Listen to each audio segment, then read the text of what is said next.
Wow, this is great. This is fantastic. A very, very special hello to Pittsburgh.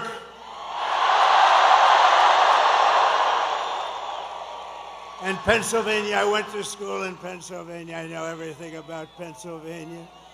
I love Pennsylvania. I'm thrilled to be back in this incredible, and it is incredible. Is it incredible? This incredible Commonwealth with thousands of proud, hardworking American patriots and hard hats.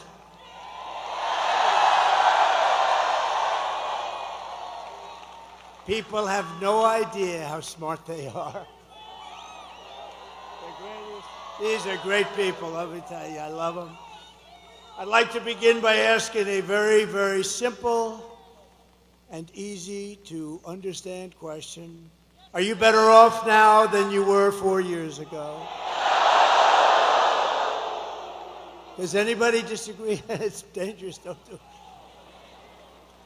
But over the past 4 years, Americans have suffered one catastrophic failure, betrayal, and humiliation after another.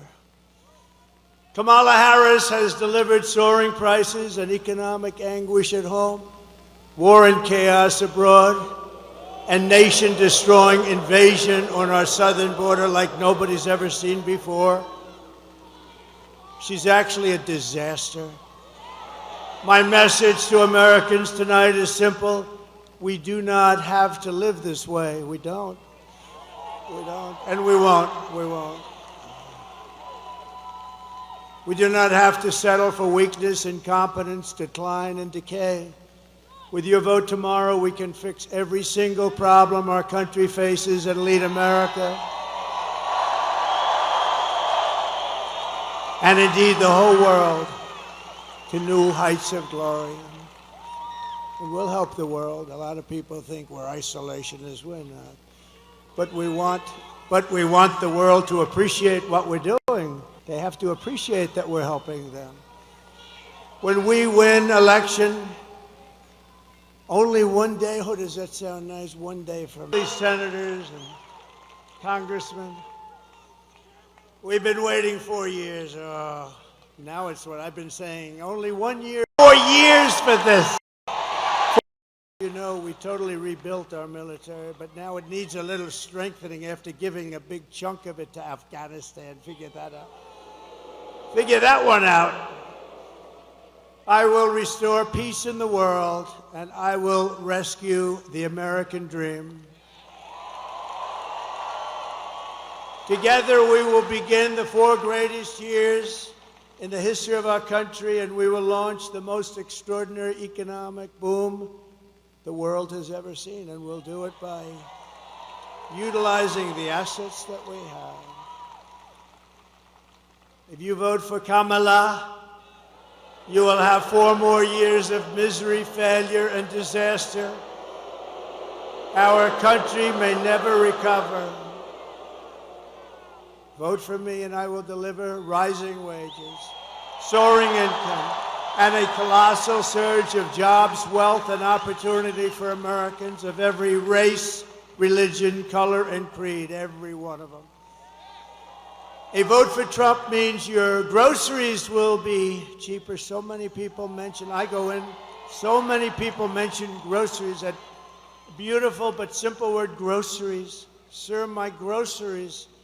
You don't think of it that way, but that's what they mention more than anything, my groceries. Your paychecks will be higher, your streets will be safer and cleaner, your communities will be richer, and your future will be brighter than ever before.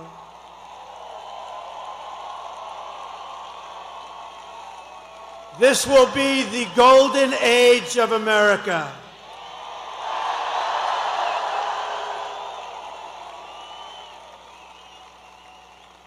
Just a few months ago, in a beautiful field in Pennsylvania, not far from where we are tonight, an assassin tried to stop our movement.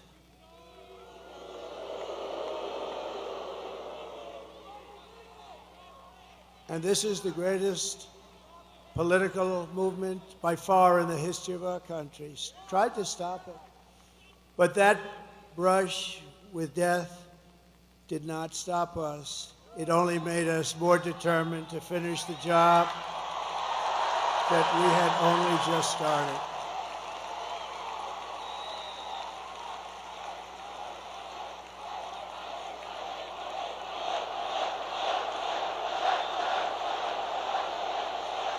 Thank you. Thank you. Thank you very much. This is a frisky group.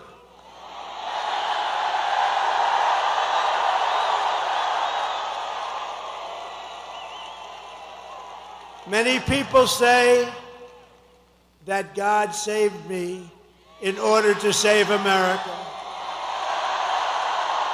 Many people are saying that. And with your help, we will fulfill that extraordinary mission together. We're going to save our country. But many people have said that. To every citizen across this land, I am asking for the honor of your vote. I don't want your money. I don't want anything. I just want your vote. We are on the 5-yard line. I would actually say we're on the 1-yard line, if you want to really know that. And some of the, oh, that's a lot of fake news back there. Look at that. You know, for a person that they hate, they sure do show up, right? Man. That's a big group of people. Some are actually good, and some are just absolutely terrible. All right, thank you for being here. It shows that ratings are more important than hatred. I've always said that. As your president, I will fight for you every single day with every breath in my body. I will fight. Together we will save this country. We will defeat the corrupt system in Washington, and America's future will be an absolutely incredible one. That's what it is. But we got to start immediately. It can't wait any longer. It's not going to be possible. This is all you really need to know. It's simple, not particularly beautiful as a statement, but very simple. It's Kamala broke it, I will fix it.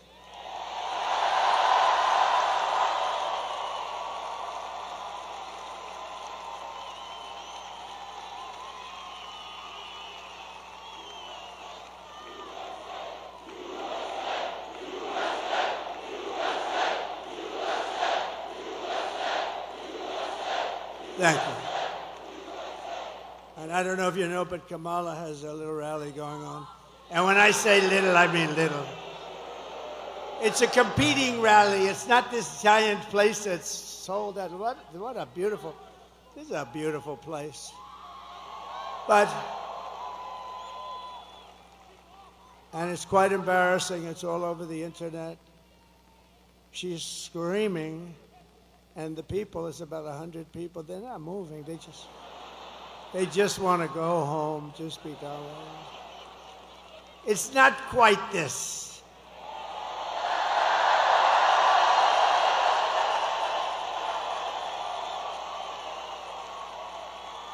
You see the front row?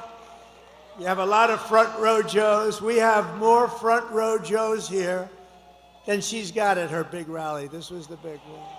No, it's a whole hoax. She tried to get stars to come in, and they wouldn't do it, actually. She'd go and get Beyonce. No.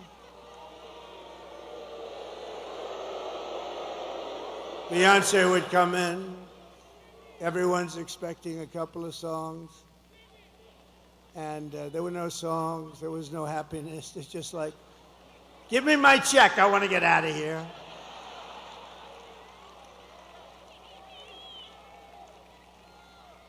But you always put the star. She should have learned this from Crooked Hillary. Always put the star after you. That way the people stay. Finish your speech. Let the star, and even if she doesn't sing, they booed like hell, but the press didn't play that. They booed both of them the hell out of the stadium. But you know what? Even though the act was terrible, it's like by that time you're out of the building, like Elvis had left the building. Elvis has left the building. Now it's terrible. They obviously forgot to get a star tonight, but we don't need a star. We don't need stars. I never had a star. No.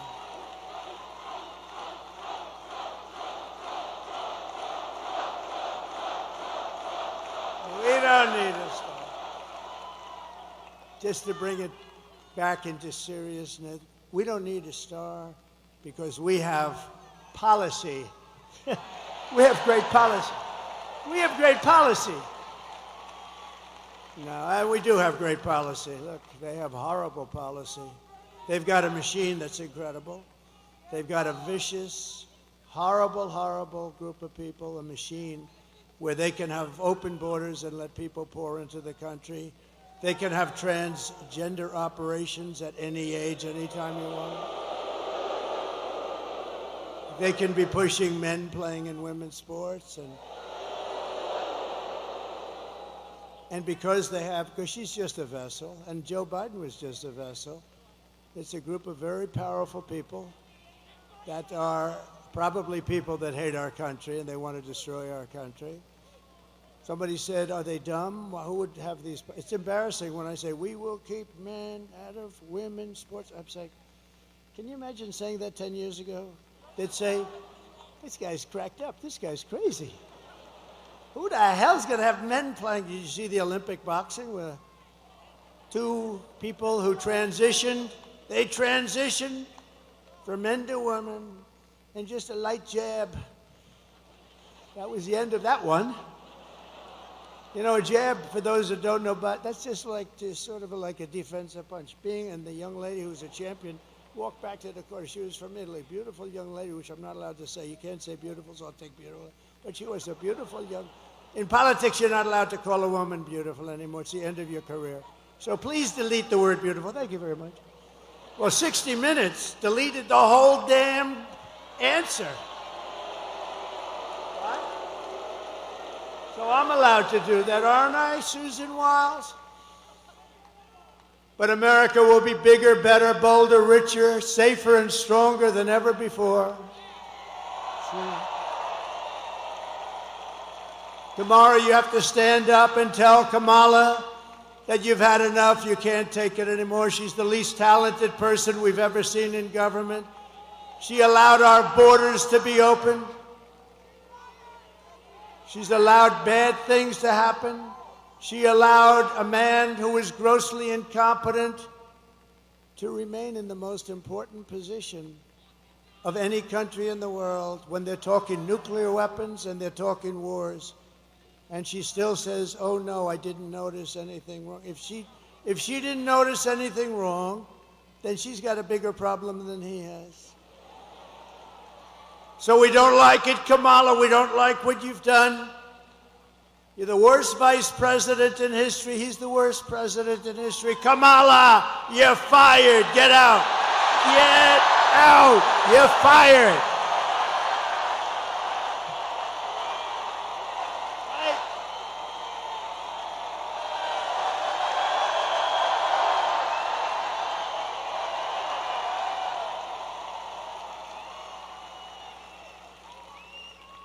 See, I consider all those guys back there with the big muscles, and it's not my thing, but I consider them really beautiful to me.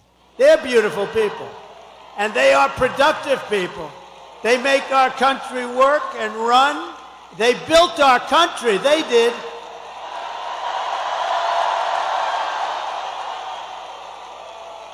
And then you had stupid politicians that let them down. And those companies got taken out of Pittsburgh and every place else, like you take candy away from a baby. But now we have the exact opposite. If we win Pennsylvania, we will win the whole thing. It's very simple.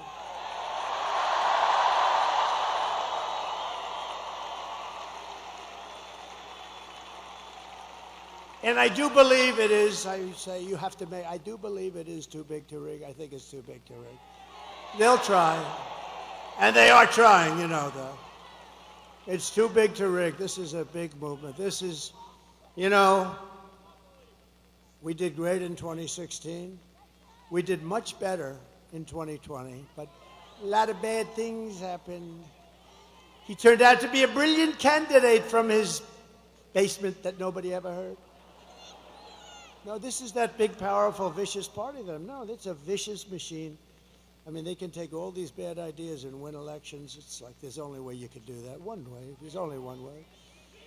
But you know what it did teach us? In one way, it was good because it taught us how bad a communist philosophy is, how bad a Marxist philosophy, how bad all of this stuff is.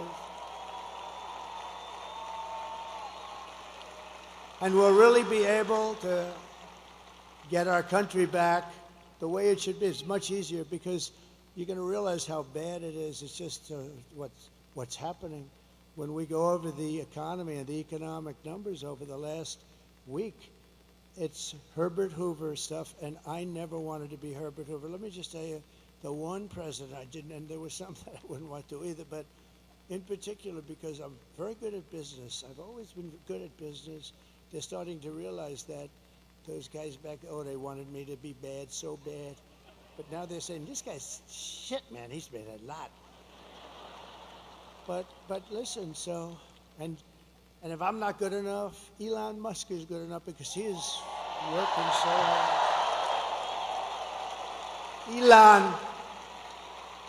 Elon with that rocket. Think of that rocket 2 weeks ago coming down and those engines are blasting. And I said, man, a few days ago it left. It was a beautiful crystal white. Now it's all like fire blazing. They know about that. Like it went through a steel furnace, by the way, but that's what it did. 10,000 degrees coming down at like 20,000 miles an hour. So think of it, a car's going 90, you're going, this is like 20,000 miles coming down, 22-story building. And it stops, starts flipping around, starts finding this crazy site in the middle of wherever it was. And I told this story, I hope I don't bore you with it, but I had this guy on the phone. I told it at another rally, and I don't want to bore. Did anybody hear this story? Should I tell it again? It's quick. I hate to tell it again. I hate to double up, but this is sort of. So I'm talking to this guy, one of the most important people in the nation, in his mind, only in his mind. And because I was president, and they say most likely like about a 96.2% chance. Well, we can't remember, if you remember 2016, I was given a 3% chance of winning. And then I won Florida, and it went to, think of it. So she was at 97, and I was at 3. Then I won Florida, she went down to 92. Then I won Georgia, then I won North Carolina, then I won South Carolina, then I ran the whole East Coast. And then people started going crazy. Remember the woman with the glasses and that big head of hair? She was screaming. I said to my beautiful wife, why is she screaming? We're going to make America great. Why is she screaming? But she was not too happy. I wonder whatever happened to that woman. She became famous. They were going crazy. Then she had a 55% chance. Then it was a 49%. They went crazy. But that was something. So based on what I'm hearing, he's at right now 4%. She's at 4%. And so we never want to take anything for granted. But we're really doing well. If you vote, here's the story. We have the ball. It's ours to win. The only thing I ask is that you go out and vote. Because if you vote, we're going to win.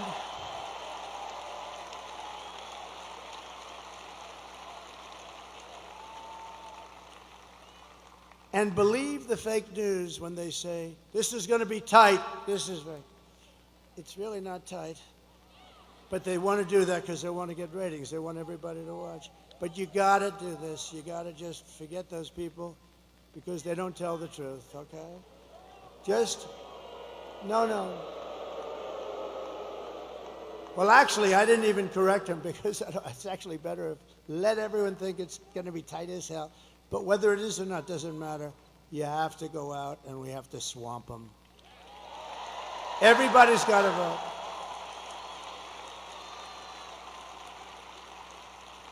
So over the past 4 years, Kamala has orchestrated the most egregious betrayal that any leader in American history has ever inflicted upon its people.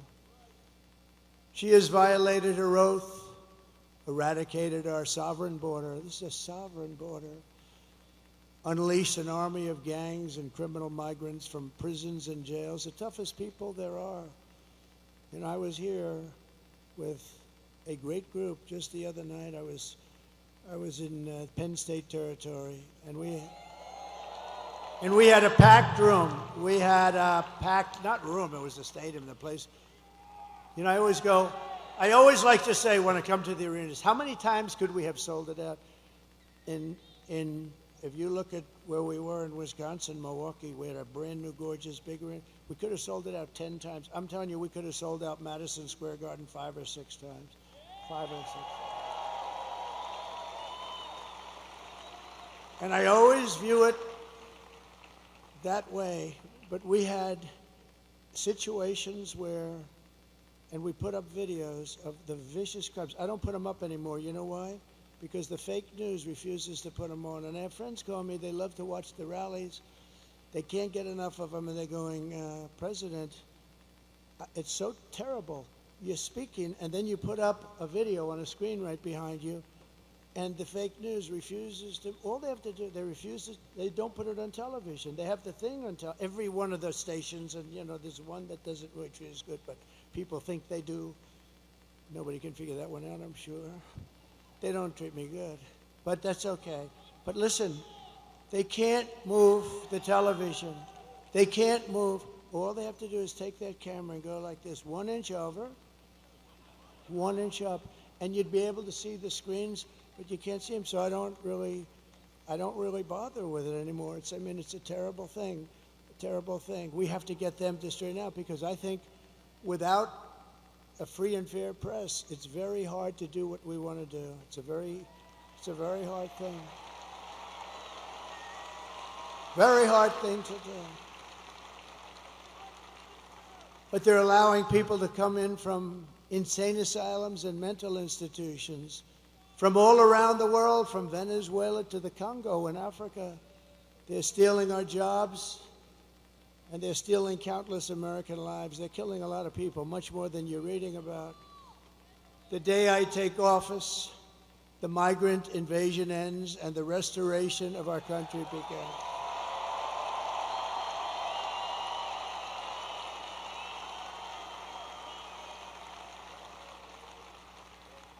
Oh, those Penn State guys, I wanted them to wrestle the migrants. I told, you know, the UFC, Dana White, they killed me in this. I told Dana, you know, to set up your League of Champions, unbelievable, best fighters in the world, and a migrant league. At the end, I want the migrant to go against the champion, and I think the migrant might actually win. That's how nasty some of these guys are. But I don't know. I doubt that. I tell you, I felt very comfortable with those big Penn State wrestlers. Think of that. They won. I mean, how good is this coach? They won, in the last 13 years, they won 11 national titles. They won the title this year. And I had them up. I brought them up in the stage at Penn State. I was at Penn State. The place was packed. And I said to them, fellas, you may be like the only guys in the country that can beat the hell out of the migrants. It's true. They're the only ones that could beat the migrants in a fight. These are tough people. These are people who've been in jails. They're killers. They're murderers. The level of viciousness is unexcelled. And it's from all over the world, not just from South America. So we love being there. I was just 2 days ago. We love being there. We love seeing these young guys. These guys were great. But they won 11 out of 13 titles, and it's called Pennsylvania. Here we are, right? It's one of those things. They're pretty good. But we have to stop. because the United States is now an occupied country. We're an occupied. Can you imagine somebody getting up and making a statement? We are an occupied country. When you look at what's happening in Aurora, when you look at what's happening in all places, Springfield, how about Springfield, Ohio? We're an occupied country. And, you know, those are just the places you hear about. But they're taking over large sections of the country. Yeah, Colorado. Remember Colorado? They're the ones that started the movement, the governor, the weak, pathetic governor of Colorado. He's a radical leftist, and he's afraid of the people, the gangs from Venezuela. He's afraid of them. He's afraid to do anything. He's lost control of his state. But he was the one that wanted to have Trump taken off the ballot, even though I was leading all of the Democrats, all of the Republicans at the time. I was number one. And they went to the United States Supreme Court and got a 9-0 approval, but that Trump has the right to run for president. He wanted me off the ballot. And the people in Colorado, and you know who is more angry than the Republicans? The Democrats, the regular, not the politician Democrats. And they showed me with polls where I was leading in a state that normally, well, of course, you know, they have all mail-in voting, so, you know, you can't count too much on that. But if you didn't have, if God would come down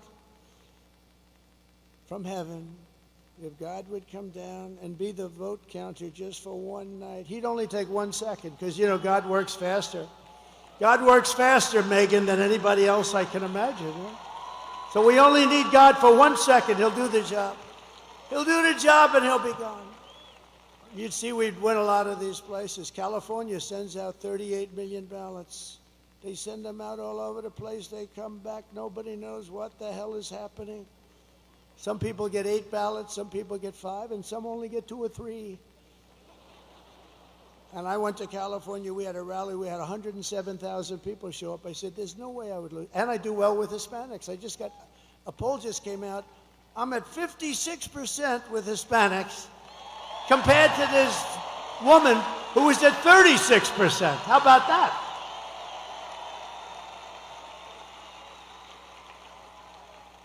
I think the Green Party got more than she did. I love the Green Party. Jill Stein, this may be I never met her, but she may be one of my favorite politicians. But it will soon be, think of it, we're an occupied country, but it will soon be an occupied country no longer. It's not going to be an occupied country. November 5th, 2024 will be Liberation Day in America. On day one, I will launch the largest deportation program of criminals in the history of our country.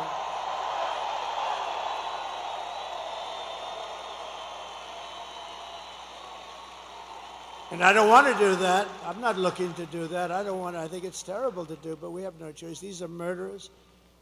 13,099 put out by the Border Patrol, who, by the way, 2 weeks ago gave me the best endorsement you've ever seen. They said, I'm the greatest president in American history. And I said, does that include George Washington and Abraham Lincoln? Yes, sir, it does. When they say that, they're all in, right? Better than Lincoln or Washington, who would have thought? I wonder what my parents say up there. Hi, Mom. I know my mother's up there. My father's a little bit, it's in dispute. He would be up there. He was a strong guy, but he was a good guy. But I will rescue every city and town that has been invaded and conquered. Can you imagine? We're talking about, these are military invasions without the uniforms. That's all it is. And we will put the vicious and bloodthirsty criminals in jail or kick them the hell out of our country as fast as we can. And to expedite removals of the Tren de Aragua gang and the MS-13 gangs, equally as vicious. You know, MS-13 took 2 beautiful teenage girls walking to school in Long Island for some reason. We took them out by the thousands. ICE. She wants to defund ICE. ICE. They're tough as hell, and they're also people that love our country. They took 2 young girls, and they sliced them into pieces as they were walking They sliced them into, they didn't shoot them because that's too quick. They sliced them up and left them dead. Two young, beautiful girls walking to school. And ICE did their business. ICE went in and took care of them. But can you imagine? And now she wants to defund ICE. Let's defund ICE. No, these are rough people. These are bad people. I will invoke, and this is how far we had to go back, because in those days they didn't play games. I will invoke the Alien Enemies Act of 1798 to target and dismantle every migrant criminal network operating on American soil. And if they come back into our country, it's an automatic 10 years in jail with no possibility of parole. And I am hereby calling for the death penalty for any migrant that kills an American citizen or a law enforcement officer.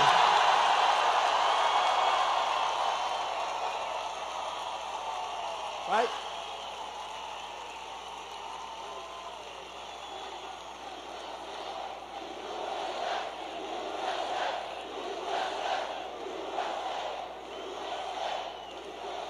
And I will ban all sanctuary cities in the United States of America.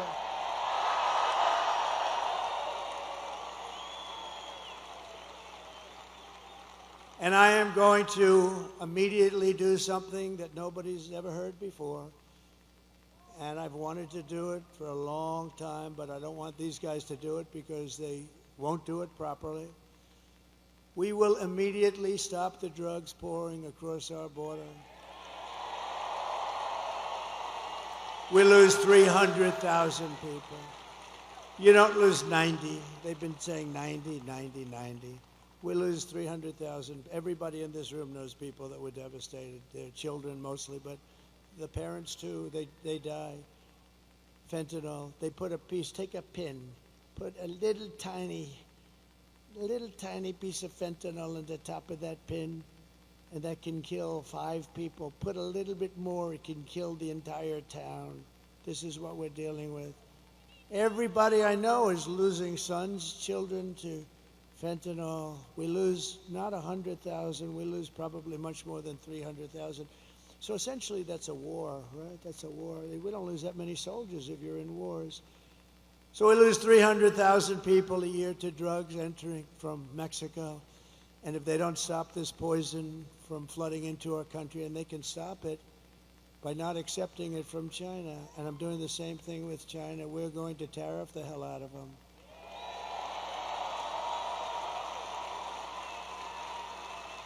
And Mexico, you know, people are surprised to hear this. Mexico is our largest trading partner. And if we put even a small tariff on, like 10, 15%, you're talking about tens of billions of dollars, and they're not going to want to have that long. And they're strong. They can stop it if they want. They can do it if they want. They'll probably have to make a deal with the cartels, because the cartels totally run Mexico, totally. It's terrible things are happening in Mexico. But we're going to put a tariff on Mexico if they don't immediately stop sending that horrible stuff into this country. And likewise, we're doing it with China. If China doesn't stop, you know, I had a deal with President Xi. He was going to give the death penalty, because in China they give the death penalty. When I first met, and I had a great relationship until COVID, until I call it the China virus. I'd like to be more accurate. I had a great deal and a great relationship with President Xi. Really great. He came to Mar-a-Lago. We spent a lot of time. We had a very good relationship. He's a strong man. He's a fierce person. You know, people said, "What's he like?" He's fierce. There's nobody in Hollywood that could play his role, believe me. And I say that with respect. But I said to him, "You're killing a lot of people by sending fentanyl into our country." I said, "How many people do you lose a year with drugs?" "No, nobody." I said, "What do you mean nobody?" No, we have no problem with drugs. Why? We have a quick trial. What is a quick trial? I mean, I know what a quick trial is. What is a quick trial? If we catch a drug dealer, we bring him to quick trial. He said, we bring him to quick trial. And they're almost always found guilty. And then we send the bullet home to the family, and the family must pay us for the bullet. Can you believe this? This is a little different than our country. In our country, they'd lawyer up, they'd be going to trial for 30 years. But they have no drug, they have zero drug problem. And I said, I want you to do me a favor. And we made a deal. You're killing our people, and that's going to end up in bad things for you, really bad for you. Not for you. Can't get any worse for us. I said, I want you to do me a favor. I want you to give the same death penalty to those people that are sending fentanyl into the United States. And if you don't do that, I'm going to tariff the hell out of your shit coming into the United States.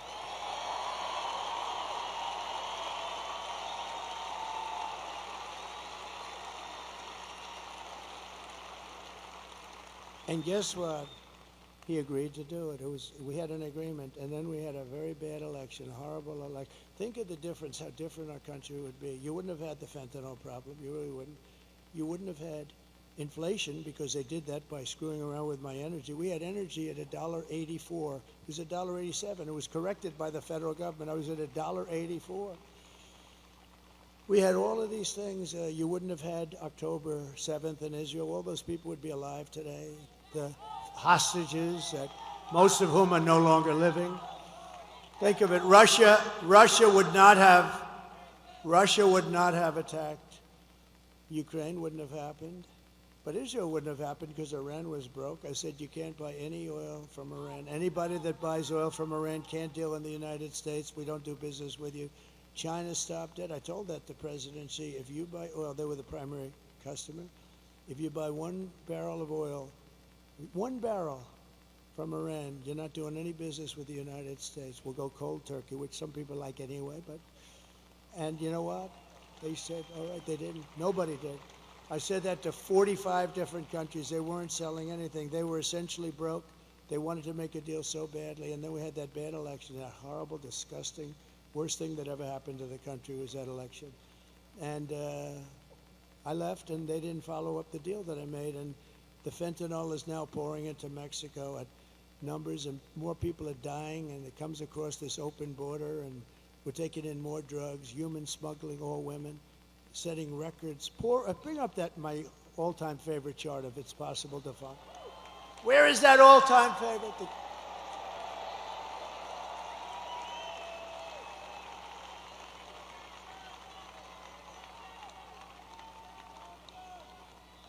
So the red arrow on the bottom, that's the lowest. It's done by the Border Patrol, not by me. It looks like something done by me, doesn't it? But that was my last day in office. Look at the red arrow. That was the lowest that we've ever had. Drugs, it includes drugs, but drugs and human trafficking, but mostly illegals coming into the United States of America. Look at that number. And it would have gone down. All they had to do is leave it alone, leave the people we had, Brandon Judd, all these great people. Tom Homan was consulting me. And all these great people, that's all they've done in their life, and we had it down to a science. The drugs were coming in at the slowest rate. But we had illegals almost stopped. By now they would have been literally stopped. And by the way, we want people to come into our country, but they have to come in legally. They have to come in legally. They have to show they can love our country. They have to show that they didn't murder 7 people along the way. But that's the lowest point, and I love that chart. Even if it was bad numbers, which is not, but even if it was horrible numbers, I would love that chart so much. That chart was right over there. It never was over there, and it was never over there, because I always do this toward the end of a speech, not the beginning. I looked over there at that chart, and I said, what the hell was that? Man, yeah. So that was pretty amazing. But, you know, I do want to tell you one quick story. So I'm in Detroit, and Mexico's getting rather rough with us in terms of trade. We're not going to take it. We don't have to take it. We have a good trade deal, but, you know, nobody knows how to use it because they're stupid people. And Mexico is doing things that aren't good. And, you know, China's using Mexico as a subchapter S corporation practically. China's putting a lot of money into, you know, they're running things pretty good, and they're going to build the largest auto plant. I was making a speech at the Detroit Economic Club, but a year and a half ago, it looked like I was going to run, and I wanted to go see an auto plant because we're getting screwed on autos. I mean, everyone's moving their plants over. Actually, Elon built a big plant in Texas. Okay, we like it. All right? Elon built a very big plant in Texas.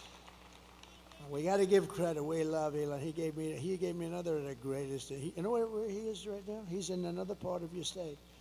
He is now in Pennsylvania campaigning for Donald Trump because he thinks it's the single most important thing.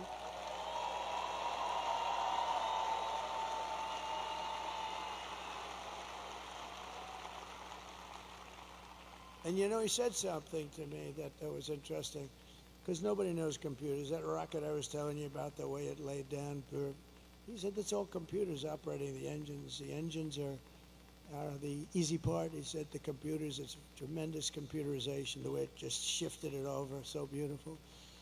But I said to him, what do you think about it? Because he really is watching this whole voting process. And he said, you know, computers are the greatest. He looked at some that were just shipped in, some of these vote counting computers.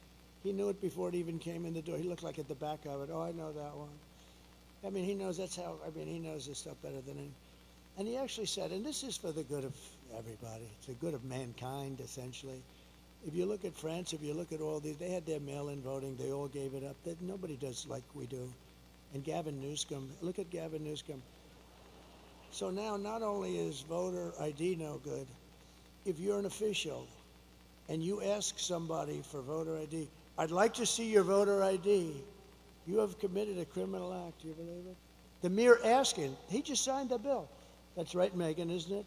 The mere asking, this guy just signed the bill, and an official says, I'd like to see your voter ID. He's guilty of a crime. This is crazy. And there's only one reason they want to do that, because they want to cheat. But Elon Musk said to me, I hope I'm allowed to say this. I think I am, because one thing, he's out there. He's a guy, he just wants the truth. He's an incredible guy.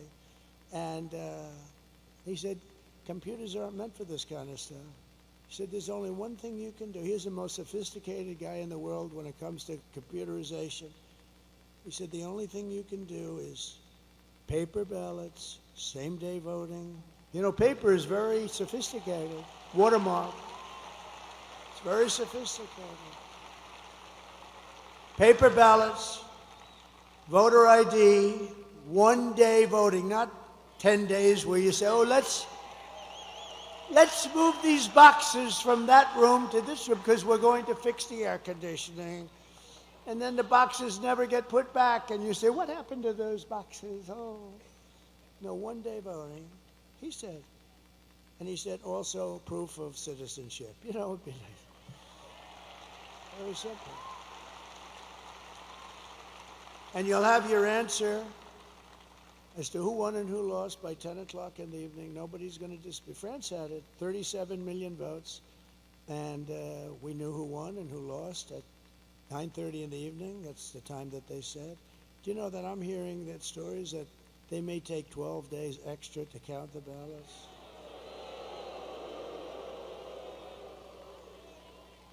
And bad things happen when you do that, although today we won a very good case in Georgia, where the judge ruled that no, they're not allowed to have unlimited extensions for the votes to come in. That's what I was. We have unlimited extensions. We just found 100,000 votes just poured in from the. No, we got to straighten out. It won't affect me after this. We have to do it. We have to win the old-fashioned way and then fix it. But we have to fix it. We can't allow this to happen. And remember, the states are essentially an agent, if I can use that term, but they're an agent of the federal government. The states are doing the collecting, so to speak. And they have to take their orders from the federal government. And how can you do this where they say it's going to take days longer? You have all this equipment. The other thing is, if you go to a paper system, it'll cost you 8% of what all of this fancy machinery costs. But Elon said that there is no computer in the world that can't be broken into very easily by somebody that's computer smart. I have a son at home, Barron. I said, people love Barron. They love Barron. They love Barron. I say, Barron, you're always on your computer. I think you have to learn it at a young age, actually. Baron, you're always on your computer. You got to stop. You got to do other things. Yes, Dad. Yes, Dad. Sure. Sure, Dad. Don't be wise. Look, I'm going to turn this thing off. Okay, Dad. Try it. So I turn it off, Dad. I turn it off. It's locked. It's done. I have a number on it. He calls me 45. Come here, Dad. Take a look. No, these kids are genius, I'm telling you. He's a wise guy, smart one. And do I have good kids? I have to just... Are my kids here? Where are my kids?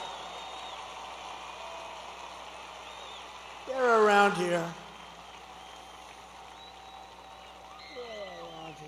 Get them out here. I think I want to bring them up. 4 years.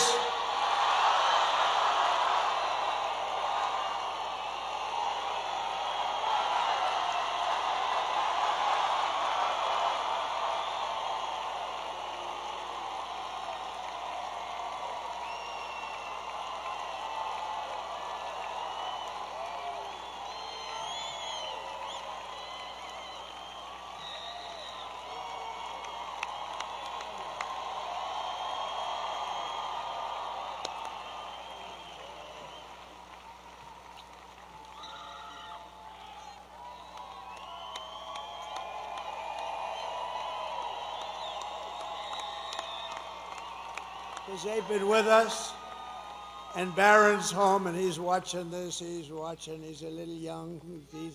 He's watching. They love Baron, huh? We love Baron. And Ivanka's great. She watches. She loves this whole thing. She loves it. She loves you. She loves it. She loves the whole thing. But I just thought, you know, it's sad because we've been doing this for 9 years. We've had hundreds of rallies, hundreds. Actually, numbers that are not even conceivable. I've heard 800, 900, I don't know, but we don't even count them. And they're all like this. They're all these magnificent, magnificent rallies. And this is the last one I'm going to have here. And I have one left, the whole thing. And remember, the rallies are the most exciting thing. There'll never be rallies like this. You know, you're going to have some leading candidate come in 4 years, and honestly, if they're successful, they'll have 300 or 400 people in a ballroom someplace. This is never going to happen again. It happens every single time. And it's never happened in the world. There's never been. This is a movement that's never happened, and it's going to be a movement that's going to save our country. It's going to be a movement that's going to save. But it's sad in terms of we'll never have this, but we'll have other get-togethers. And in a way, all what we're doing, all these years of work, and, you know, we started off with that very bad situation 4 years ago, and it was so sickening to wait 4 years. And if I didn't do so well, I did so much better the second time than the first. I wouldn't have done this if I took in less votes. We took in close to 12 million more votes. I mean, Barack Hussein Obama, he didn't do that. He got far less votes the second time, and he won. And he's a major divider. I watched him the other night. I mean, he's a very divisive guy. I've always said that. He is a very divisive guy. And his wife, I've always been so nice. Ooh, she was hitting me. She was hitting me, Michelle. She was hitting me. That wasn't nice. I've always been nice, but they're dividers, I'll tell you right now. We're not going to stand. Dividers are no good. He's a highly overrated man, I'm telling you that. But he's a divider. I watched him with this crap where he's trying to get her in. He's the one that pushed her in the first place, and look what happens. I mean, I hope it happens, because if it doesn't happen, this country's in big trouble. But we've been doing this now for 9 years, and we had a great first term. We rebuilt our military. We cut taxes more than any president in history, including Ronald Reagan, who did a big tax cut. We cut more regulations. We developed an open space force through the Congress, and I think that's going to go down. First time in 82 years that last one was the Air Force. We did that. I mean, think of all the different things that we did. We were respected all over the world. China respected us. Everybody respected us. There was no laughing at your leader. They came up with all these hoaxes, Adam Schiff and all this scum that we have in this country. They're scum. And they knew it was a hoax. And they tried to put this guy who didn't know anything about Russia, they tried to put him in jail, Adam Schiff, conceived of the story. Think of it. Adam Shifty Schiff, one of the truly unattractive people. I call him Watermelon Head. He's got the largest head and the smallest neck. He's got a neck that's about 4 inches around. He's got a watermelon on top of it.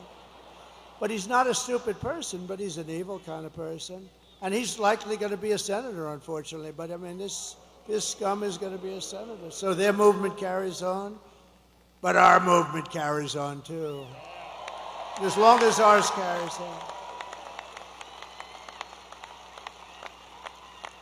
No, he's got the smallest neck I've ever seen. Do you think he can play football for the Pittsburgh Steelers? I don't think so. One shot, and there goes the whole thing would fall apart. One little shot. One tiny tap like that, boom, falls off.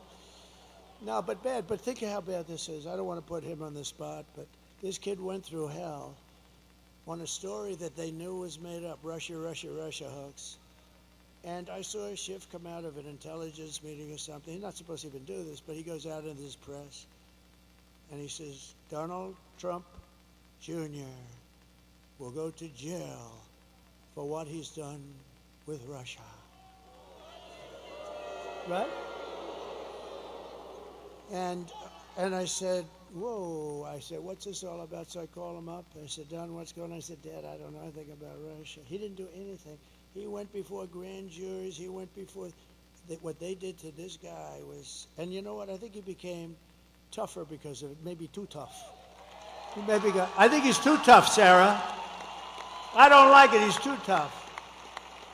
They've made my son too tough, Mike. But he's a great guy, and he's a good person, and they put him through hell. But think of it. What person, and Hillary was in the act, they spied on my campaign. It's now proven. Spied on my campaign.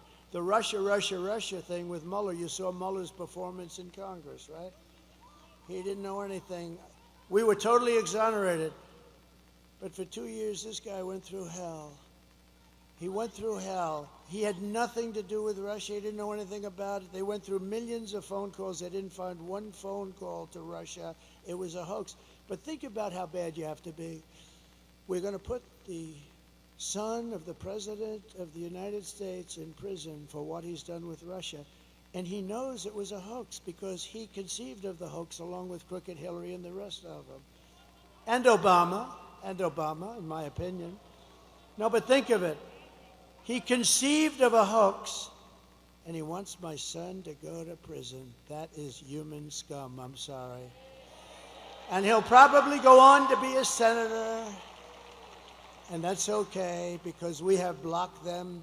Everything we've done, we've won against, but they are bad people. You know, if they put that genius toward making our country great, boy, would we have fun. We would have fun together. But I don't know if they're capable of doing that. It would be great if we could bring everybody together. The time we came together is just previous to COVID. We had the most successful country ever in history. We were doubling up in China. They were paying us billions of dollars. No other president took in anything. And you know what was happening? Everybody had jobs. African American, Asian American, everybody. Asian, the Hispanics. Look at me with Hispanics. Hispanics. They remember that period 4 years, 5 years ago, but everybody was successful. Men, women, people that went to MIT, Harvard, and Wharton, and people that didn't have a degree. Everybody was doing better than they've ever done before. People that never graduated from high school. And I'll tell you what was happening is I was getting calls from people that I would say are the radical left, but people that were definitely very far left, and people wanted to start meeting. There was a whole thing. This country was coming together, and then we got hit with something that nobody knew what the hell it was, although I did say it was from the Wuhan lab. I was right about that. And bad things happened, and we actually did a great job. Never got the credit for that. We got the credit for what we did with the economy, for what we did. We rebuilt the entire U.S. military, and we knocked the hell out of ISIS. It took them, they were fighting ISIS for 18 years. It took me 4 weeks to get rid of them, right? 4 weeks. So, 4 weeks to get rid of them.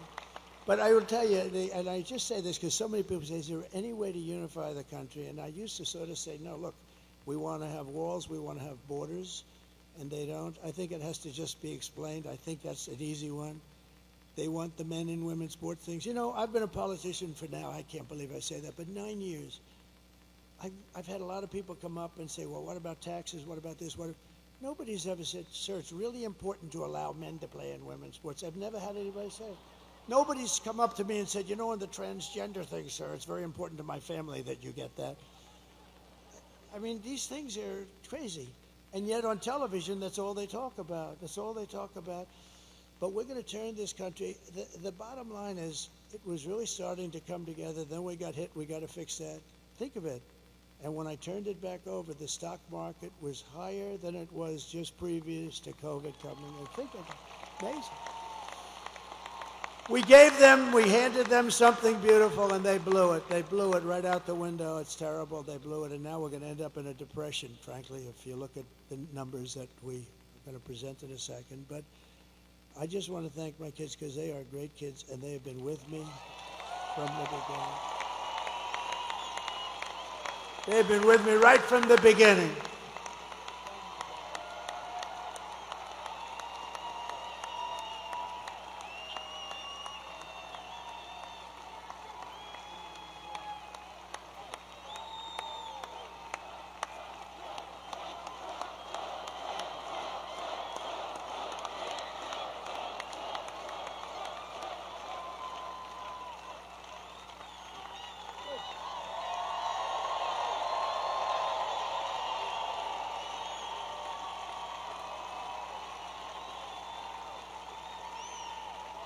And I thought I should do that because we go to Michigan tonight, and we do one final. We'll do 4 tonight.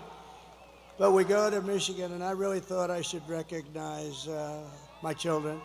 So this is the second to last one. That's sad, because we've been together. I mean, look at these people, the front row Joes, the North Carolina women, the whole thing. We have people that have come to hundreds of the rallies, and we all love it. And, you know, they all love the country. Everyone they don't come to our rallies if they don't love the country, just because they wouldn't do it. But but here's the only thing in closing. We have done these rallies, and they were only done for one purpose, to put us in a position that we can be put in tomorrow to fix our country, because the rallies, otherwise it's just nice entertainment.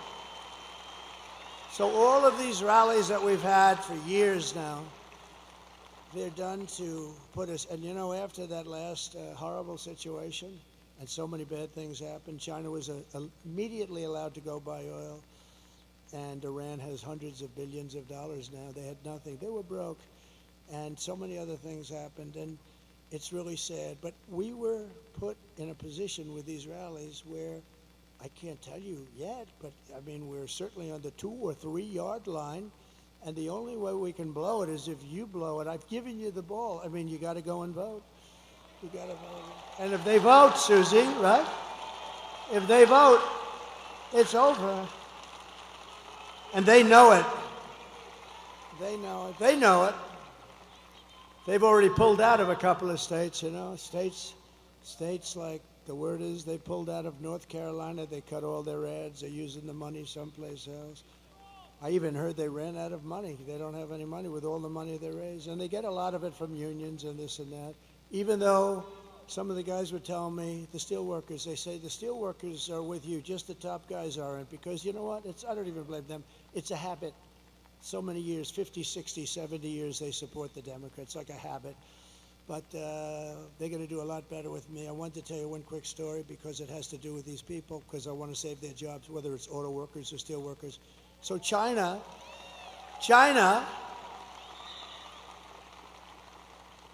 I have a friend who's the best and the biggest auto factory builder in the world, I guess. Very big, very good, very capable guy, John.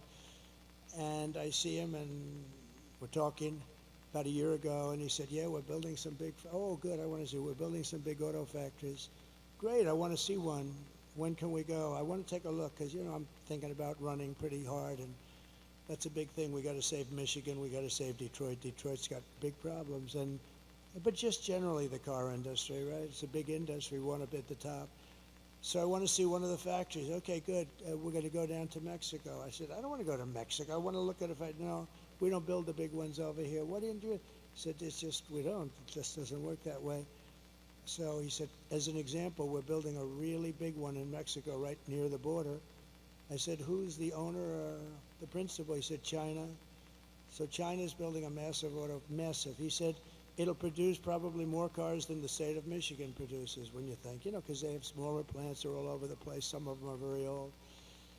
I said, that's bad. That's going to kill Michigan. It's going to kill Detroit. It's going to hurt South Carolina, Tennessee, and various other places that are involved. That's really bad. This is a big, they're going to build more.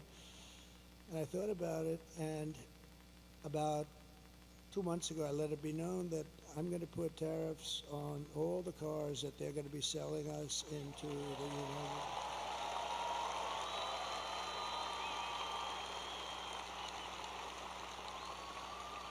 And I let it be known that the tariffs will be about 100%, and 100% tariff on any car that's made in these factories in Mexico, probably any car coming in from Mexico. Remember, I'm going to put tariffs. This is a big thing. I'm putting tariffs on Mexico. If they don't straighten out this drug, it's their problem. They're coming through Mexico, and Mexico's accepting this fentanyl, and I'm putting tariffs on Mexico. Every damn thing that they sell into the United States is going to have like a 25% tariff until they stop drugs from coming in. And let me tell you something. Those drugs will stop so damn fast that your head will spin. And I'm not playing games. And I'm doing the same thing to China.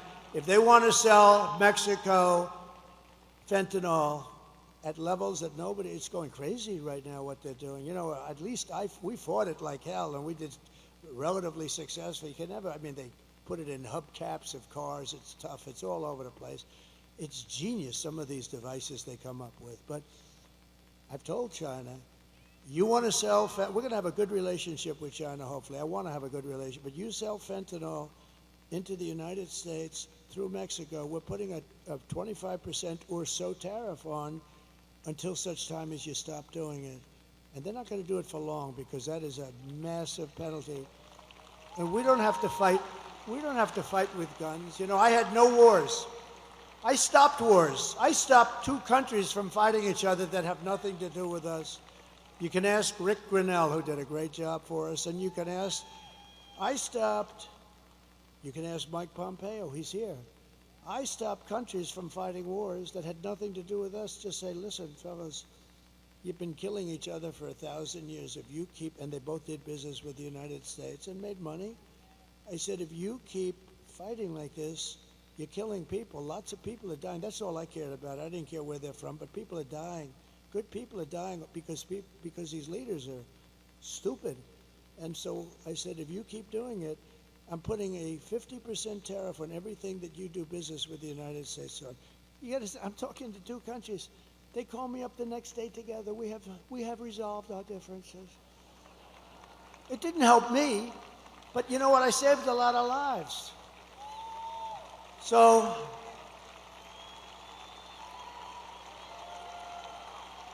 getting back to the auto plant, because I may be the greatest weaver of all time. But what happens, only brilliant people can do that. Stupid people can't do it because they get lost. Where am I? So the stories are very boring. They have to go right down like this, right down to the bottom. They can't weave it all, but I can weave and tell you all these stories. And they're all related, and in some cases not too much, 10%, but 10% is enough. So getting back to where we started. So I see John. I'm at the Detroit Economic Club last week. Had a great people. And I see John sitting in the audience right where that big, strong guy is with the label in his jacket, right there. You with a hat on. Big, powerful guy. He's much more powerful physically than John, I can guarantee you that. But I see John sitting right there, and I'm making a speech. I want to see John. I want to get this speech over with. I want to find out what the hell's happening with that plant. But I had told everybody that if they build that plant, I'm putting a 100% tariff on every car that that stupid plant makes, because they're looking to hurt our country. And I did that and then sort of forgot about it. But now I see John. I say, do me a favor, that guy sitting over there, please bring him backstage after I'm finished speaking. They bring him backstage. I say, hi, John, how's that plant going where China's going to spend all that money to build a big plant that's going to hurt the United States and kill its auto industry? He said, sir, I was notified last week that they've given up the plant. They're not going to build it. They think you're going to win. And if you win, they think it's going to be a very bad experience for them. They're going to lose their show. And that's what happened. And I stopped it. And those guys back there, I took some pictures with a few of them, and they were hugging and kissing me. I said, get off me. Look at the size of those arms over there. They never kissed a man in their life. And you know why? Because I put tariffs on China dumping steel in the United States, and every one of those guys is working now. Right? And they're all working now, and their steel plants are open. And I was just starting. So they like Trump. The rank and file loves Trump. The other guys are sort of like, there's something strange going on. But I don't care. It doesn't matter. I don't want the other guys. I just want these guys. I'll tell you, the Teamsters supported Trump, 62%. And they have a great leader. They have a great leader in the Teamsters, right, Steve? Sean O'Brien is a great leader, but he just took a neutral, and I think that's good. But he took a neutral position. But they took a vote with the Teamsters, and the Teamsters voted for us, and the firemen voted for us. I mean, everybody's voting for us. And I like union, I like non-union, I like everything. Depends where you are, but the unions have been amazing. But the steel unions, they were all going to go out of business. If I didn't put those tariffs on, there wouldn't be one steel plant in this country open, and that's a business, right? And that's a business we need. Look, I'm going to keep us out of World War III. We're not going to have World War III. But if we ever had, steel is a business you have to have. If we ever had a war, you need steel. War with China. Oh, do you think they'll keep selling us steel? I don't think so. We need more steel from China as we attack China. These people are crazy. So that's one of the reasons I like those guys. And it was a 50% tariff, and I would have lifted it higher, but they practically stopped. And all these steel mills are open today because of what I did. There wouldn't be a steel mill in the country. And these guys didn't have the guts. They would have never had the guts to do it. So 4 years of Kamala have delivered nothing but economic hell for the American workers and the auto workers, all workers. Her inflation disaster has made life unaffordable and cost families over $30,000 in higher prices. We've got to get the prices down, and we will. When we bring the energy way down, the prices are going to come down. It's very simple. It's not that complicated. When they took over energy and they made it like they're going to close up everything, the prices of energy went up, and that drives it's so big, energy, it's so powerful. And we have more than any other country, but we don't use it. Just days ago, we had the worst jobs report in modern history with only 12,000 jobs that were created. We used to hearing 250,000 jobs. It wasn't as good as we anticipated. 12,000 jobs. That's like Walmart. Think of it. Oh, Walmart deals in those numbers. This is a country. But listen to these numbers. 30,000 private sector jobs were killed in a single month. And most of the hiring is done by government jobs, so it's easy. You just tell the government to hire some more people to keep your numbers up. But they're not the jobs you want. You want the jobs like the people standing behind me.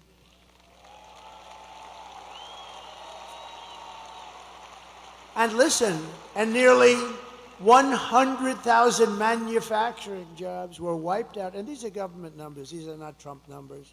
This is not Trump. This is government. We get it right off the tabs. They were wiped out. 100 jobs, manufacturing jobs, were lost since the start of this year. 150,000 Americans joined the unemployment rolls in October. 150,000. And nearly 250,000 people dropped out of the labor force over a very short period of time. Just think, a few months ago, they had fraudulently claimed, these people are crooks, they had fraudulently claimed that they had 818,000 jobs created. And it was a fraud. And what happened is they wanted it because that was such a big number that it made the jobs picture not look great, frankly, because they're so far down. But it looked okay. It wasn't like a story. You know, they had a normal thing. So they created a fake 818,000 jobs, and they thought they'd be able to get away with it through the election. They wanted to get away with it right through the election and then announce a week after the election that they're going to revise the numbers. How would you like to be me? And that happened. When I heard this, I looked up, I said, thank you, God. Thank you very much. Because, no, how would you like to be me and have a phony, well, I sort of had that the last time, in all fairness, with all the phony crap, but how would you like to be me and let's say I didn't win because the economy looked like it was doing okay, and then you see that they fraudulently put down almost 1 million jobs on the rolls, and then they announced that we're going to revise the numbers downward. But they also did something else, because they just revised past jobs report down by an estimated 112,000 fake jobs. So that's almost 1 million fake jobs, and the press doesn't want to write about it. But Megyn Kelly will write about it and talk about it, and others will, but they have to know about it. Meanwhile, 100% of the net jobs created in the United States of America has gone only to migrants. Migrants have occupied 100%. And these are depression-type numbers, and that's where we're heading. If she's elected, that's where we're heading. If she's elected, this is a depression. This is a 1929, and there was nothing worse than that. This is in 1990s where it was not good, but fine. This is a 1929 where people were jumping off buildings. This is a 1929. It took 25 years to recover from that mess. And I always said, I said it before, the one president I don't want to be under any circumstances is Herbert Hoover. And that was done by bad tax policy simultaneously with lifting all sorts of other things that made it impossible for people. A lot of mistakes were made. But it took 20 to 25 years to recover, and I don't want that happening. And that's going to happen with her. She doesn't have a clue. She doesn't have a clue. And, you know, I just mentioned a name, but a woman who I saw the other night on television just ripped some poor idiot apart. Megyn Kelly is here, and she's doing, come up. Come up here, Megyn. She ripped a guy apart.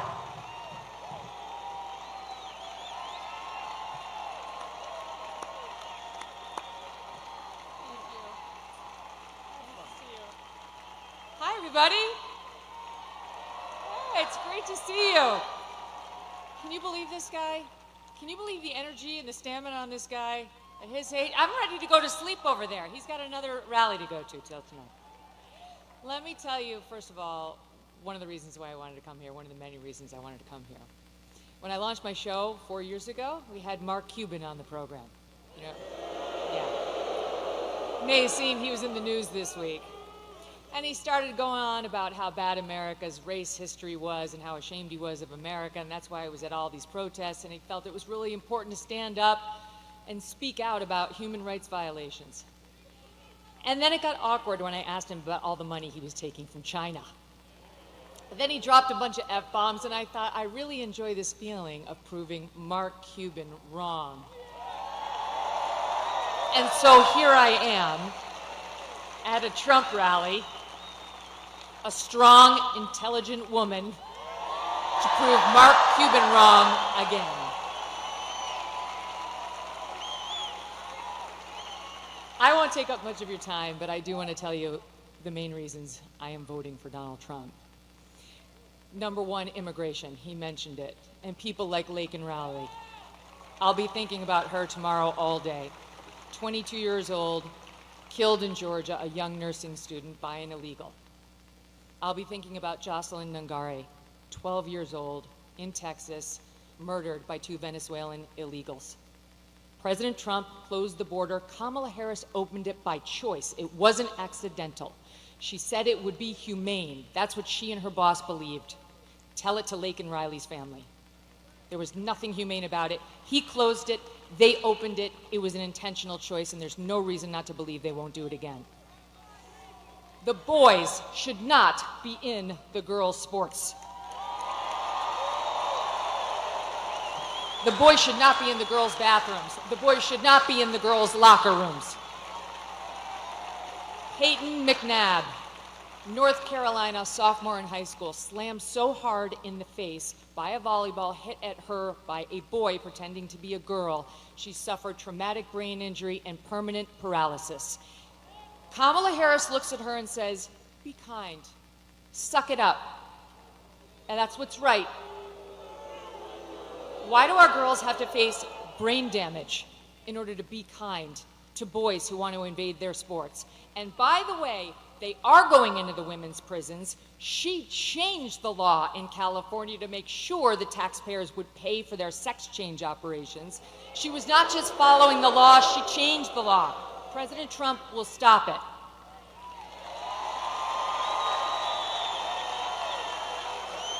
He got mocked by the left for saying he would be a protector of women. He will be a protector of women, and it's why I'm voting for him. He will close the border. He will keep the boys out of girls' sports and where they don't belong. And you know what else? One more thing. He will look out for our boys, too. Our forgotten boys and our forgotten men. Guys like you. Guys like these guys who've got the calluses on their hands, who work for a living with the beards and the tats, who maybe have a beer after work and don't want to be judged by people like Oprah and Beyonce, who will never have to face the consequences of her disastrous economic policies. These guys will. He gets it. President Trump gets it. He will not look at our boys like they're second-class citizens. And ladies out there who want a bit of girl power in this election, let me tell you something. How can you win when the sons and the husbands and the brothers and the dads you love are losing? It's not a win. We care, young women and older, about the lives of our children, the safety of our children. And we need not get so obsessed with what happens when they're in the womb that we forget about taking care of them once we're here and they're loved. Last point, what I don't want, what I don't think you want, is the left's version of masculinity. You see that ad they did about Trump voters trying to encourage women to lie to their husbands so that they could vote for her instead of Trump? That's their version of what marriage looks like. An overbearing husband who bullies his wife into saying she voted one way as opposed to an honest, open relationship. Oh, wait, I'm talking about Kamala and Doug. Okay, sorry. Where was that story in the news? Where was that story? I don't remember a single media person, not one, who sat with him, asked him about the abuse allegations against him by a successful professional attorney who has great details, who has receipts, who has witnesses. No one even asked about it. I'm not into their version of toxic masculinity or new masculinity. I prefer the old version. Them, all of you, and I prefer a president who understands how to be strong and how to fight. I hope all of you do what I did last week. Vote Trump and get 10 friends to vote Trump too.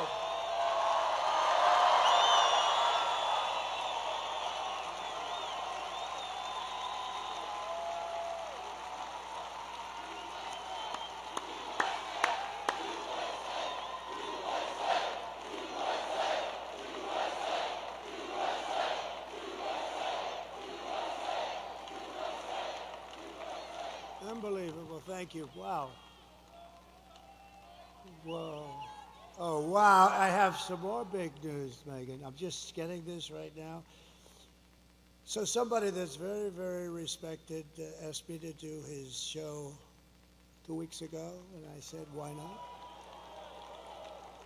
And to me, it's very big because he's the biggest there is, I guess, in that world by far. Somebody said the biggest beyond anybody in a long time. And his name is Joe Rogan, and he's never done this before.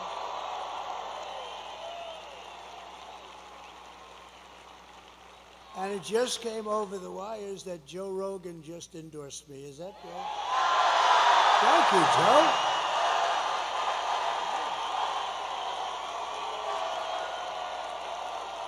That's so nice. And he doesn't do that. He doesn't do that, so. And he tends to be a little bit more liberal than some of the people in this room. No, I had a lot of fun, and he was amazing, and it was a 3-hour interview. In fact, I was 2 hours late for a rally that we had. I had explained that a little bit, and it was cold out that night. We flew, but we had to make it. We were more than 2 hours late, and they understood. I said, I just was interviewed by a very interesting guy, and he just kept going on. They called it a long form, and it could have gone a lot longer, but he was great. And he's not a person that does endorsements, but he did an endorsement. So I just want to thank Joe Rogan. That's fantastic. And Megan, thank you very much. That was something. That's really something. Also with us tonight is the man that I hope is going to be your next senator. He's a winner. He's tough. He's smart. He loves your state. He loves your Commonwealth, and he will take this Commonwealth to new heights. He's just a spectacular guy, Dave McCormick. And Dave, I think, stand up, Dave. I think you, I looked at a poll before, and I think you're doing very well. He's against a survivor. The guy is a survivor. He's a lousy senator, doesn't do a thing. Do you think he's talking about fracking? That guy talks about fracking. He's not letting fracking get it disturbed in any way, shape. We'll double up the fracking and the jobs and everything else. She's totally against, but everything in his life he's done has been successful. He was tremendously successful in college. He was a really good athlete. I don't think he was a wrestler, but I think the Penn State guys probably could have taken him. What do you think, huh? What do you think? I think maybe, but you never know, right? You never really know. There could be an upset in the making. But he's been successful at everything. Went to Wall Street, became one of the most important people on Wall Street, and I just want to say that I hope you vote for him. He's going to be a great, great senator. The Commonwealth will be happy. You'll view it as a terrific vote. And think of it, it's going to be tomorrow. It's going to be tomorrow. We have another man who's a great senator from Tennessee. I love Tennessee. You know why I love him? For a lot of reasons, but we won by 31% last time. We didn't have to do this late night stuff with Pennsylvania, but I think Pennsylvania, I think we're gonna have a big number in Pennsylvania too. But I want to thank you, Senator Bill Hagerty, please. Thank you, Senator. Good-looking senator too. There's something about that. And you have we have so many celebrities here. It's incredible. But Bill, thank you very much. Good. Mike Pompeo, please stand up. Mike. You lost all that weight. He's so thin now. Looks good. Thank you, Mike. I appreciate it very much. And we have members of Congress that are warriors. These guys have been fighting with me, meaning fighting with me in the proper way, not the bad way. And they're incredible people. John Joyce, Mike Kelly, G.T. Thompson, Guy Reschenthaler. These are terrific people. And somebody told me that, Guy, you were a terrific wrestler. Is that true? I didn't hear that. So I'm never going to fight him. That's all. You know, when you hear that stuff, don't ever go against the odds, right? That's fantastic. I heard really good. Thank you very much, Guy. I appreciate it. Former Congresswoman and Democratic, and she was a good candidate too for President of the United States, Tulsi Gabbard, a woman of great common sense. A woman of great common sense. And she just switched over to the Republican Party, so that's good. She was a Democrat. Then she became an independent, and then she became, thank you very much. It's a great honor. She's a fantastic person. I always said, I've watched her for a long time, and I'd say that's a woman of great common sense, because it's all about common sense. We could say conservative, it's common sense, and thank you very much. I appreciate it. A woman that we're very proud of. She started with us in the Oval Office in the White House. She became press secretary, and she then became the governor of Arkansas. Sarah Huckabee Sanders. Sarah, thank you. Beautiful, thank you. She's doing a good job, too. Oh, we have so many great people. So somebody that ran for president, and let me tell you, he was good, he was smart, he was so impressive to me, and he was, I watched the whole thing go on. They said, should you run? I said, listen, I got a 72-point lead over everybody. People want to hire a smart person, not a smart, to be president. When you're leading by 70 or 72 points, why should you go on a debate and have 12 people knock the hell out of you? Because eventually it's got to have a little impact. So I said, I'll sit out the debates, but I watched the debates, and I watched this man, and he was unbelievable. The governor of North Dakota, he's become one of the great oil experts. That state is doing unbelievable since he's been governor. And he was like me. He was a successful businessman. He made a lot of money, and he wanted to run, and he knew the state. He was in the state, and he ran for governor. He won. He's been one of the best governors in the country, very smart, and we got to bring him in because he's not going to be running again. I guess he's term limited or something, but he's not. And we're going to find a good place for this guy. We're not going to let him go. Governor Doug Burgum. Thank you. Thank you very much. And his wife, Catherine. Catherine is phenomenal. The son of one of the greatest baseball players of all time. You think I don't know about Roberto Clemente? Oh. So Roberto Clemente Jr., and I hear he's quite a player also, but I'll tell you, I remember his father in deep right field. I remember the throw. I've seen a lot of baseball, and I've seen a lot of throws.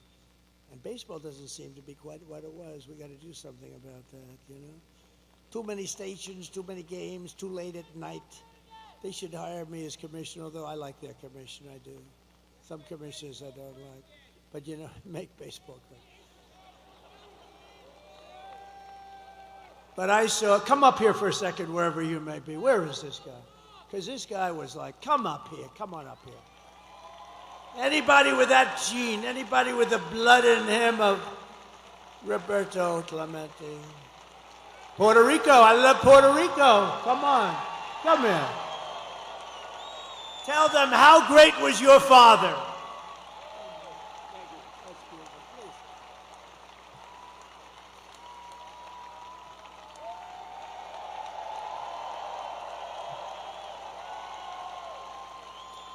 Hello, Pittsburgh. Well, one thing that I can say is that I'm very proud to be here. For the first time, I had to take a step forward. It is very important for me to support this man because I believe tomorrow is a change of time.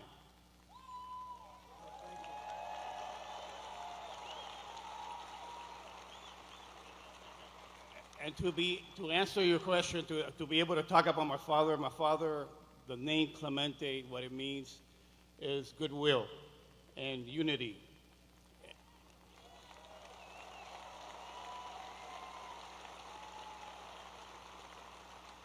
I believe that your team is going to bring it all home. I believe in everything that you stand for right now, being able to make the change for our families, my 3 kids that are very young and we live here in Pennsylvania.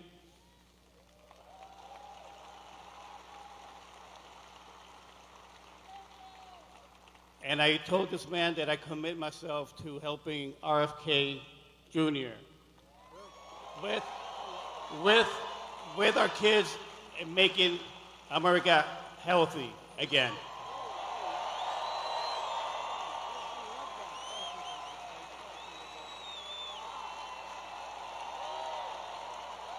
Wow. Well, Bobby's going to like that. Bobby's great, by the way. He's going to work, and he's going to work with it, but now he's going to work with Roberto Jr., Bobby Kennedy. You know, he's a credible guy. It's not an easy step. You know, they've been Democrats a long time, the Kennedy family. I'm sure they were thrilled, but Bobby had to do the right thing, and he did, and he's going to be very much involved. You know, he's got a tremendous view on health and pesticides and all the stuff, and we're not really a healthy country. Look at some countries are much healthier than we are, and they don't use all of this stuff. And so Bobby's going to pretty much do what he wants. I want him to do something really important for our country, makes people healthier.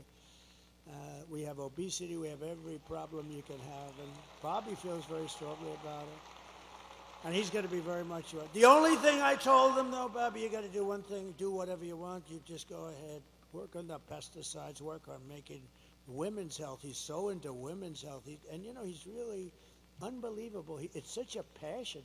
But I said, Bobby, I want you to do it, but leave the liquid gold to me. Don't trample that.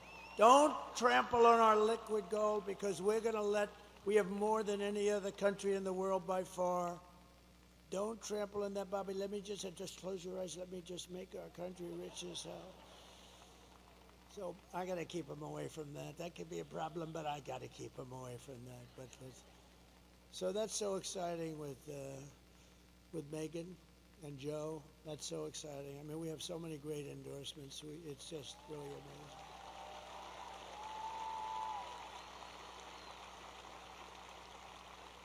By the way, Roberto Clemente, you know, we all see a lot of plays, and you forget about them. Even for those of us that have very good memories, you forget them. But I remember playing the Mets, the poor Mets. They were playing the Mets, and a ball was hit into the corner of right field. He played right field. And he went over, a rocket was hit there, and he went over and he was deep in the corner of right field, and the player started marching to the plate, pretty fast runner, and I've never seen, and I remember sort of everything. And Roberto Clemente, because he was a great hitter and all, you think of him as a hitter, but he was an incredible fielder, but he had the best arm, I think, in baseball. He threw from the deep corner of right field. It was not possible to do this. A ball that never was more than 10 feet off the ground, a strike, and the runner was out, and I said, well, there go my aspirations about being a professional baseball player. It was the greatest throw I've ever seen to this day, and so I wanted to, it's funny, he was one of the greatest hitters, but I remember him more for the throw than the hitting even. So it's an honor, and Bobby is going to be thrilled, and I've heard so many great things about you, Roberta. We're going to get you lined up, okay? I love that. Thank you very much. That's a great honor. Also, Mayor J.D. Longo is here, and Sean Parnell. Thank you, Sean. Thank you, Mayor. Good job you're doing. Good job you're doing. And a couple of friends of mine are here. Steve Witkoff, who's given so much money to North Carolina and any place that has trouble. This guy, I always bring him with me. You know why?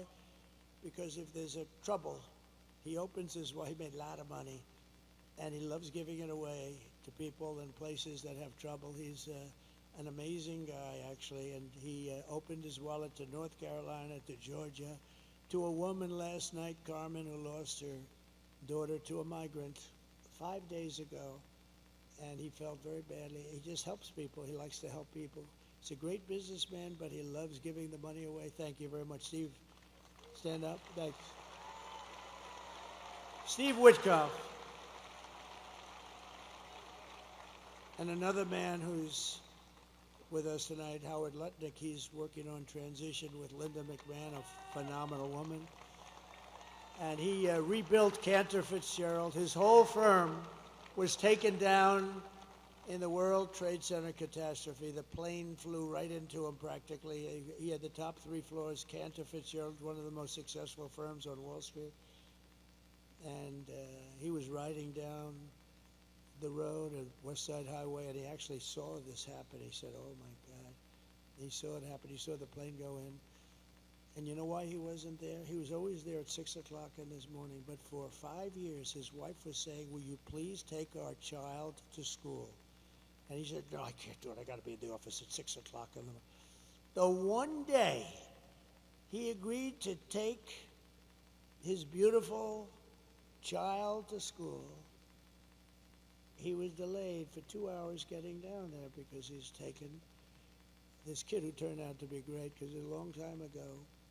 I said, when you look at that beautiful person that you produced, you thank that person. You thank that person every single day. But he wasn't in, probably the only day, might have been the only day in your life that you weren't in that building at 6 o'clock in the morning, right? But his brother was in the building and hundreds of other people that worked for him. And his firm, outside of a few people in Europe, his firm was wiped out in one instant, 1 second it was wiped out. They were actually making phone calls to their families saying, we're stuck, we can't get out. All the fire exits were wiped out and the stairs were wiped out. You couldn't get out. They called their wives, they called, his brother was calling him and the wife. I mean, the whole story is crazy. And they all died, every one of them, and he had to rebuild. He wanted to rebuild, and he rebuilt the firm bigger, better, and stronger than it ever was. And he gave a big chunk of the firm for an extended period of time to the relatives, wives, and family of the people that were killed. Howard Lutnick. It's a great story, actually. That's a great story. He's a great guy. And just one other group is here because this is, we are all inclusive. And if you see what's going on up in a really incredible place, a part of the country that's very incredible, but it's under siege. It's under siege. It's happening in Detroit. It's happening in a lot of other places, but Michigan is really under siege because of what they're doing to the auto business. We're bringing it all back. You see that we're going to through a series of intelligent tariffs, no taxes, but intelligent tariffs. All those companies are going to be brought back, but we've gotten to know and really understand Muslims for Trump. How about that? Muslims for Trump. And it's become a big movement in Michigan, a beautiful movement. And you know what they want? They want peace. They really do. They don't want to be in wars. They're very smart. And it started off as a little thing and it's grown and grown and grown. And now we have a much bigger vote than they do. Can you believe that? Because they said these people are stupid. All they want to do is, they didn't know what to do. Actually, they were in between. And she has no idea. She doesn't know where the hell she is. She can't. And they liked me, and I like them.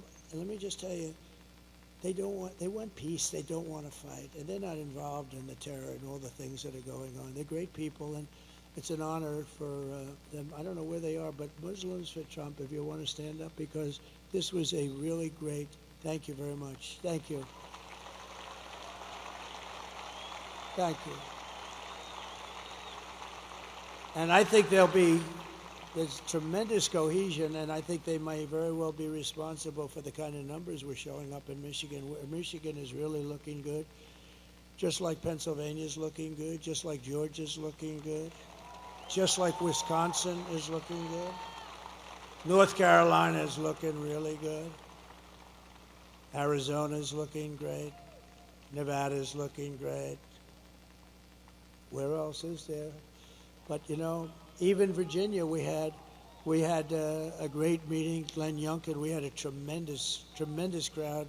It's not a swing state, but we had a tremendous crowd in Virginia. I'm hearing New Hampshire, where these are states that aren't really in play in theory, but they're in play now. No, I think we're going to have a big day. But you have to go. Forget about the others. It doesn't matter. You have to go and work. We win this state, it's over. We win the Commonwealth. We're going to win the Commonwealth of Pennsylvania, and it's going to be over. So get out and vote. That's all I ask. In conclusion, with your vote tomorrow, we are going to fire Kamala. We're going to save America. We will cut your taxes, end inflation, slash your prices, raise your wages, and bring thousands and thousands of factories back to America and back to the Commonwealth of Pennsylvania. We will build American, we will buy American, and we will hire American. I will end the war in Ukraine. Would have never happened if I was president. I will stop the chaos in the Middle East, and I will prevent World War III from... You're very close to World War III. You're very close, and we have people that are not the right people to handle it. They are grossly incompetent. We will crush violent crime and give our police the support, protection, resources, and respect that they so dearly deserve.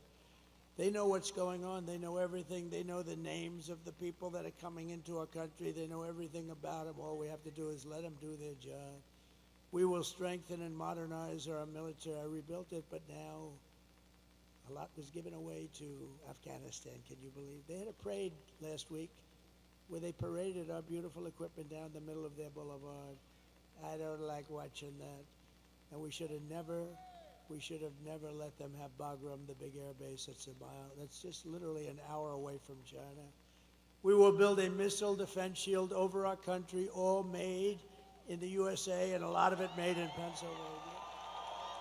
We will rebuild our cities, including our capital in Washington, D.C., making them safe, clean, and beautiful again. We will teach our children to love our country, to honor our history, and to always respect our great American flag.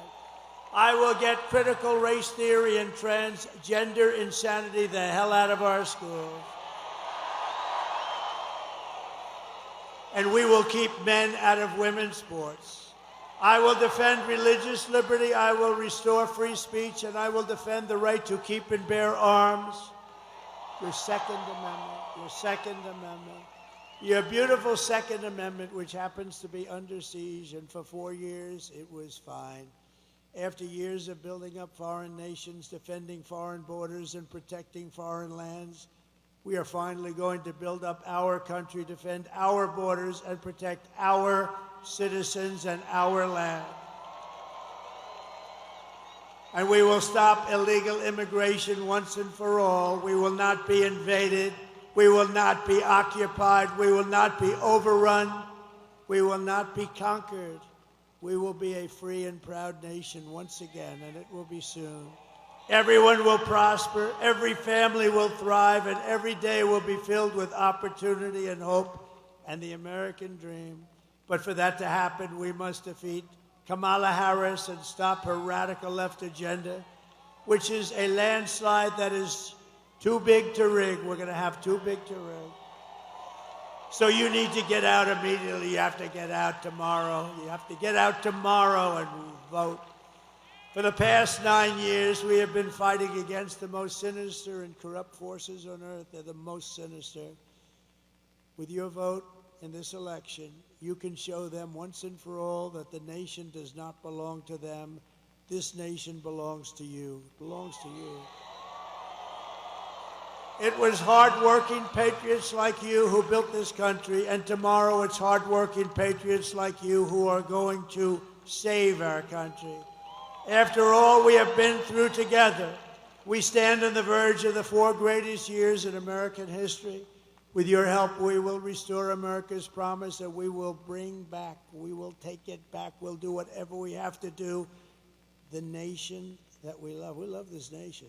I mean, I'm doing this. I could be in the most beautiful beaches in the world getting whacked by saltwater waves with sharks in it, by the way. I don't like that. I'd rather be here. I want to be right here in Pittsburgh.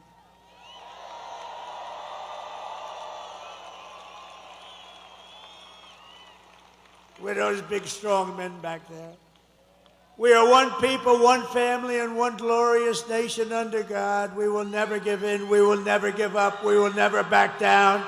And we will never, ever surrender. Together we will fight, fight, fight, and win, win, win. November 5th, tomorrow, will be the most important day in the history of our country, and together we will make America powerful again. We will make America wealthy again. We will make America healthy again. We will make America strong again. We will make America proud again. We will make America safe again. And we will make America great again. Thank you, Pittsburgh. God bless you. God bless you all.